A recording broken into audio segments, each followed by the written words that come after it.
coordonnées d'un vecteur dans une base.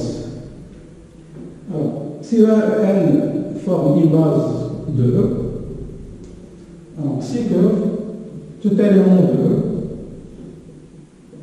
s'écrit d'une manière unique sur la forme la somme des alpha i, EI, et allant de 1 jusqu'à n. Alors, c'est scalaire alpha i, alpha 1, alpha n, donc s'appelle les coordonnées de x dans la base E1, En. Alpha 1, alpha n. Donc, il s'appelle le vecteur coordonné ou bien les coordonnées standard de x dans la base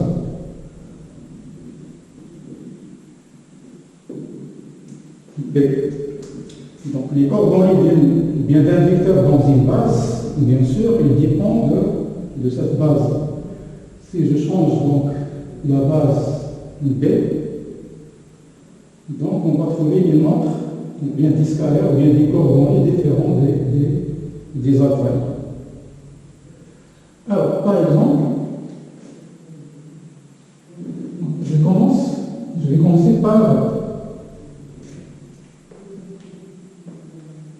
par exemple, dans Rn,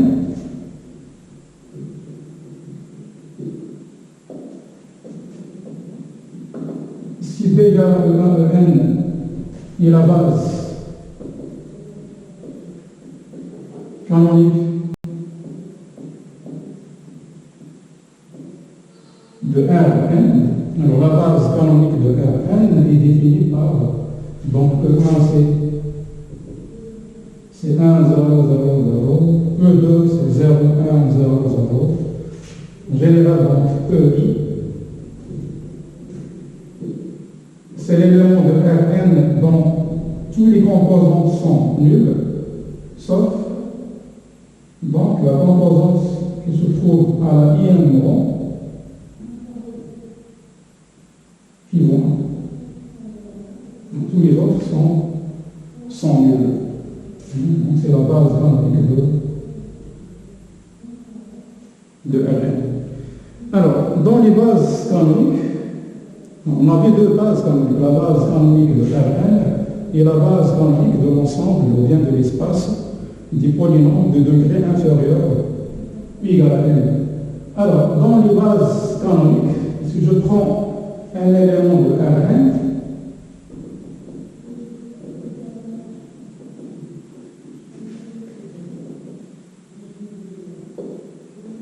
donc si x est un élément de Rn, alors x est écrit sous la forme.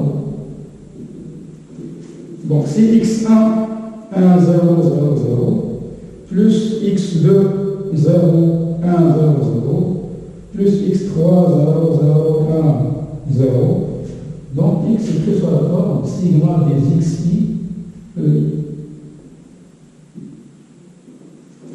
Et par suite, donc, les coordonnées de x dans la base canonique sont x1, x2, xn. Donc, le vecteur coordonné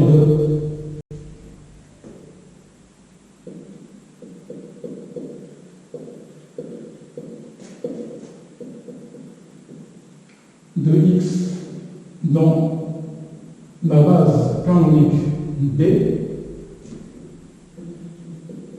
c'est x lui-même, donc c'est x1, xn. De même pour la base canonique de l'espace des polynômes de degré inférieur ou égal à n. Donc Rnx,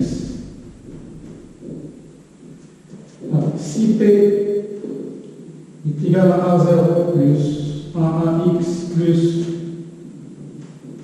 AN xn appartient à Rnx, un polynôme de degré inférieur ou égal à n. Si B est la base canonique de Rnx, la base canonique de Rnx, c'est la base formée par les polynômes 1, x jusqu'à xn. Voilà, donc dans cette base, le polynôme P s'écrit sur la forme A0 multiplié par le polynôme 1 plus A1 multiplié par le polynôme x jusqu'à n multiplié par le polynôme xn. Donc les coordonnées de P dans la base canonique, c'est A0, A1, AN.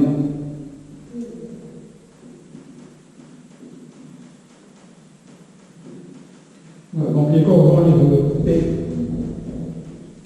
dans B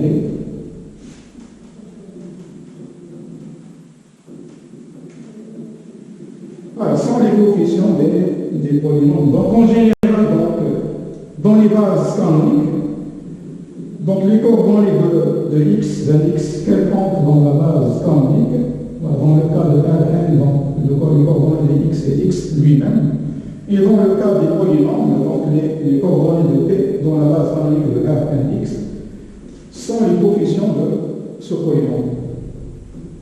Mais dans des bases différentes,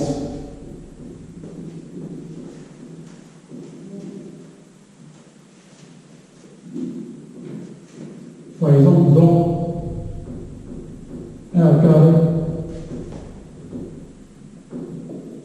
milieu de la base, on considère une base quelconque de R carré, on peut vérifier facilement que moins 1 est une base de R carré. Si je considère un élément de R carré, si xy appartient à R carré, donc les coordonnées de xy dans la base, dans cette base par B, les coordonnées de xy dans cette base B, c'est alpha alpha prime, vérifiant xy égale alpha moins 1 plus alpha prime 1. Donc, pour déterminer donc les coordonnées de xy dans cette base, je dois déterminer donc alpha alpha prime de sorte que xy s'écrit sous cette forme. Donc, on cherche alpha alpha prime dans R, vérifiant xy est égal à alpha moins 1 plus alpha prime 1. Donc, il suffit de résoudre. Donc, on obtient un système à deux équations. Donc, l'équation étoile, elle est équivalente à x égale à donc moins alpha plus alpha prime. Et y, donc c'est alpha plus alpha prime.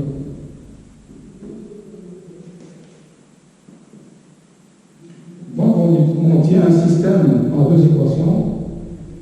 Ensuite, donc, on cherche alpha et alpha prime en fonction de x, y. Donc on obtient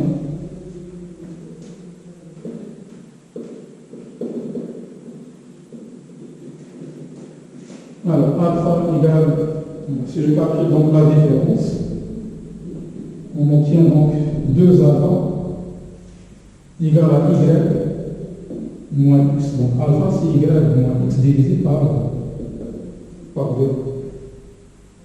Alors pour alpha prime, si je calcule donc la somme, donc on obtient 2 alpha prime, c'est x plus y. Donc alpha prime c'est x plus y divisé par 2.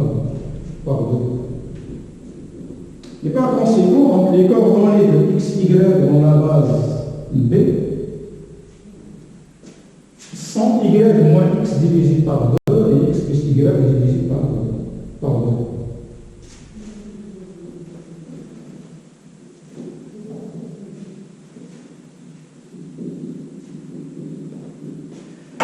Une propriété importante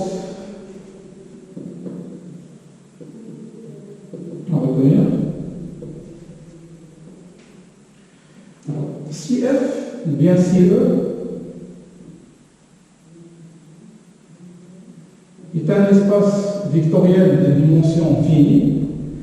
Et si la dimension de E égale le cardinal de la famille F. Donc si la famille F contient un nombre d'éléments égal à la dimension de E. Alors, F est une base de E. Alors, normalement, F est une base, s'il est libre et génératrice. Mais dans ce cas, si le cardinal de la famille égale à la dimension, pour démontrer que F est une base de E, il suffit de démontrer que F est libre, ou bien que F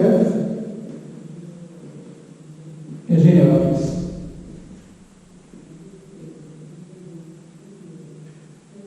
Donc F libre implique F est une base, et F génératrice implique F est une base.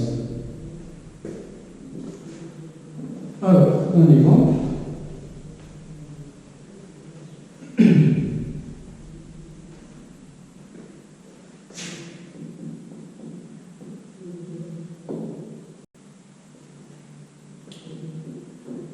Alors, on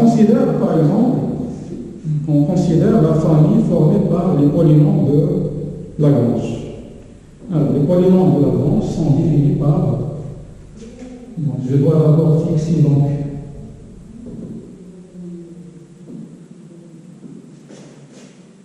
x0, xn appartient à R. Ils sont deux à deux distincts. Pour chaque i, on présente 0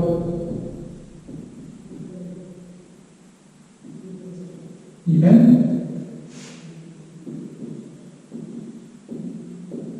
Alors, on définit le polynôme de Lagrange.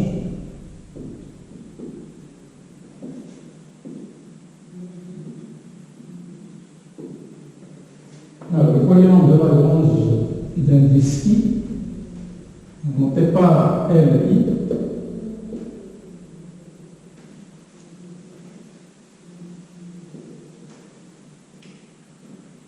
c'est le produit de k allant de 0 jusqu'à n, donc des cas différents de i,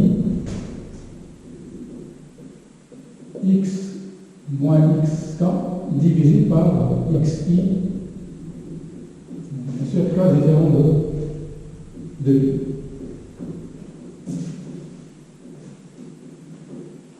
Alors, ce sont les polynômes de degré.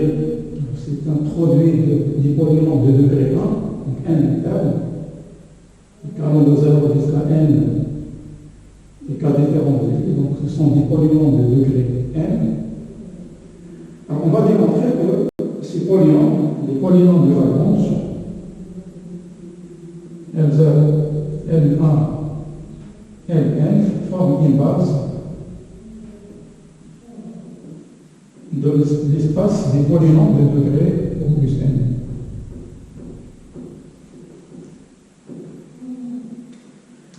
Alors, pour démontrer que c'est une base, la première remarque, on peut remarquer que Rnx, la dimension de Rnx est égale à n plus 1, égale au cardinal de la famille. La dimension de Rnx, c'est le cardinal de, on reprend cette famille par P.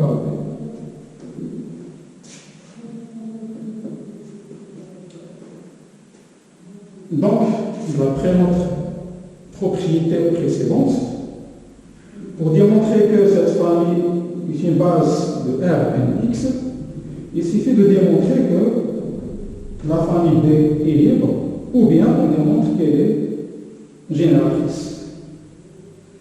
Donc, toujours, dans l'algèbre linéaire, selon le caractère libre, c'est plus facile. Donc on va démontrer que la famille B est une famille libre Rx. Puisque la dimension coïncide avec le cardinal de la famille, alors il suffit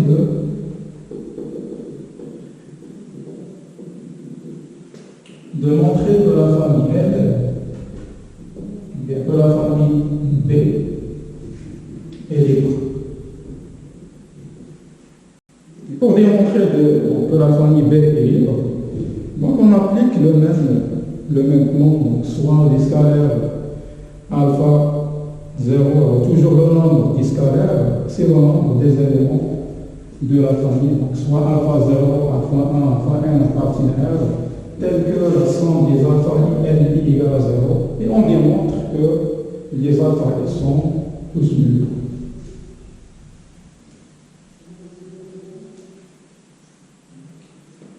Voilà, donc soit alpha 0, alpha n appartenant à R, tel que la somme des alpha i et i, allant de 0 jusqu'à n, égale 0. Et on doit démontrer que tous les alpha i sont nuls. Alors, pour démontrer que alpha i égale à 0, tout alpha i dans l'intervalle entier 0n, on fixe un cas entre 0 et n, on doit démontrer que alpha k égale à 0.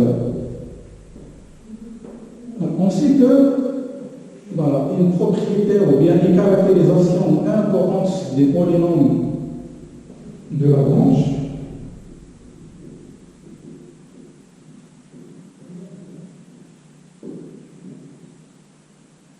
on a vu que, quel que soit k compris entre 0 et n, Li de xk, c'est le symbole de Kronecker delta I. C'est-à-dire,